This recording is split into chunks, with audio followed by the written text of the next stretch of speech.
Let's talk about how you can sell more products in your business. Post in the comments if you have a business or you're thinking about growing a business.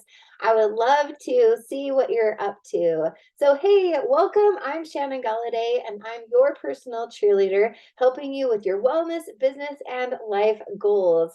So, today we're going to talk about how to sell more products in your business. Before I give you those 5 tips, make sure to click subscribe so you don't miss any videos. I make new videos every week, and I'd love for you to click subscribe. So let's dive right in. Number one is don't talk about your products all the time. So it's so easy to talk about our products all the time because we're so excited about our products, right? We want everyone to know about our products. But if you think about like going to a car lot and you're like, you're excited to go to buy a car, but then someone comes and they're like pressuring you and trying to get you to buy this car that you don't even want, and you're just feeling icky and slimy. Like, no one likes that. So take that excitement of about your products and gear it towards asking questions. Ask questions about your customers' needs, what they want, what they are looking for, because just remember, like, everyone likes to buy things, but no one likes to be sold anything. So be careful on that. Tip number 2 is don't talk all about your company and how great it is. No one cares about your company, about your products. Number 1 and 2 kind of go together, but all they care about is how we can solve their problem.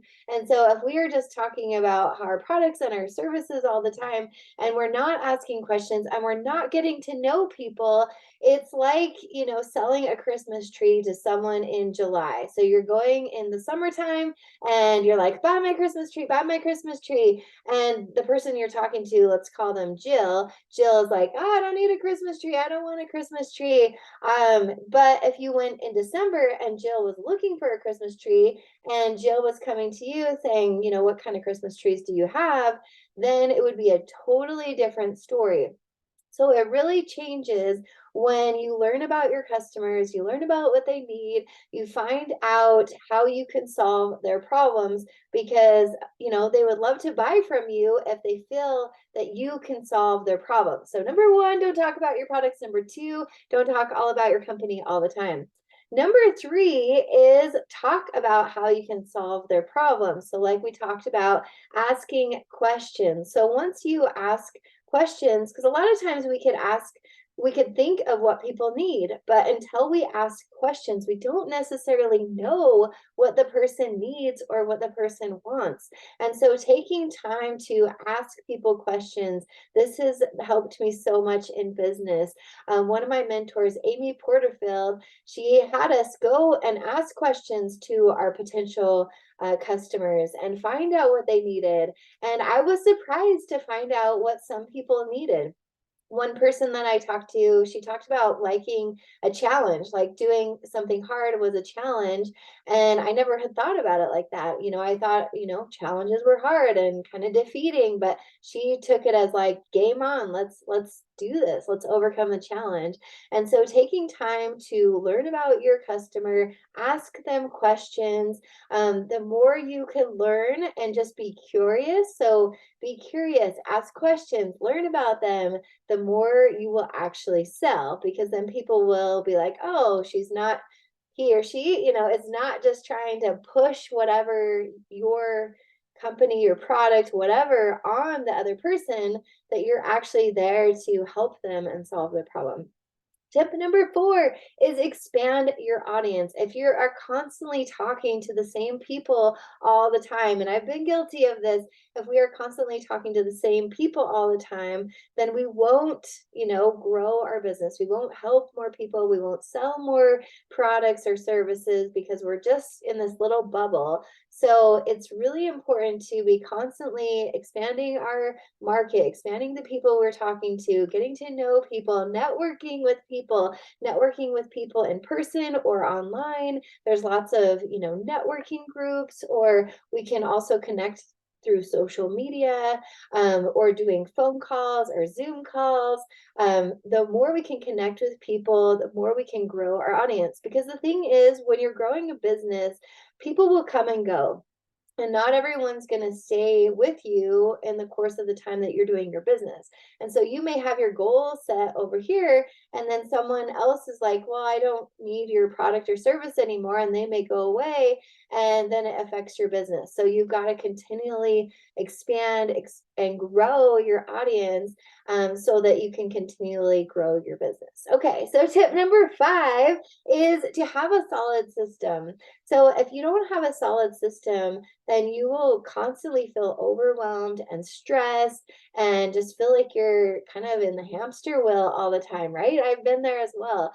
And so thinking of a solid way that you can, so you want to expand your audience, you want to connect with your audience, and then you want to offer them a solution. And so as you are expanding your audience, you can do this, you can pay to do this, or you can you either spend your time or your money growing your audience. So if you're going to spend your money, you can spend it by doing ads online. There's lots of different, on social media, on Facebook and Instagram and LinkedIn and YouTube. There's lots of different ways, or Pinterest, you can spend money on ads. Or you can spend time, sending direct messages and talking to people one by one. There's lots of ways to expand your audience. So once you've expanded your audience, you can ask questions, finding out what they need, finding out their struggles. People are really open to their struggles. Most people don't know what they want. They don't know their goals, but they do know their struggles. And so finding what their struggle is and then offering them a free solution would be so great. So for example, like if someone's struggling to eat healthy and you provide healthy recipes for families, in a PDF or maybe even in a video series where they get to know you, and you're making, healthy recipes, and they're like, that person makes healthy recipes. She is the go-to, or he is the go-to for healthy recipes. So you offer, it's kind of like when you're dating, right? Like, you're not going to go up to someone and say, hey, do you want to marry me? Like the first time you met. Like, no, you've got to build trust with someone. And so just going back to the dating idea, like you can go up to someone and say, hello, hey, do you want to go get a drink? Do you want to go on a walk? Do you want to go to dinner? Something like that, something small. And then, and then you build a relationship, you go again. So that free offer is kind of like that first connection when you're dating, and then you can offer something else.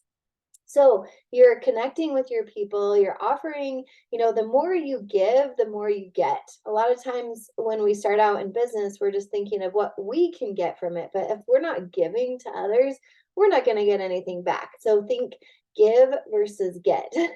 And then, so you have your free solution, they get on your email list, they get on your text list, you are connecting with them, you're learning about them, you're building relationships, you're providing value. And once you know more about them and you've connected with them, you've sent them some value, you've answered some questions, then you can offer a solution, but not right away. You don't want to ask someone to marry them from the get-go. And it doesn't have to take a lot of time. It could take a few days or even a week or a few years. It just depends on how ready that person is to buy from you. But when they know you can solve their problem, then you will be the go-to and they will want to buy from you. So that's it. Those are the 5 ways to sell more products. Number 1, don't talk about your products all the time. Number 2, don't talk about your company all the time. 3, talk about how you can help them solve their problems. Number 4, expand your audience. Don't talk to the same people all the time. And number 5 is you have a solid system to connect with people, expand, and then offer your solution. And once you have that solid system, then you just keep going, and then it's not stressful and you're not like constantly knowing what to do in your business. So I hope this was so helpful for you. If you are looking for ways to expand and grow your business, I would love to help you. Click in the link in the comments, check out my free resources, and I also offer a free one-on-one call with you. You can live anywhere in the world, and just click on the link and we'll schedule a free 15-minute call. We'll where I will learn about you and your goals and see how I can help you. I hope this was helpful. Don't forget to click subscribe and check out my other videos next week, and I will see you again soon. Bye-bye.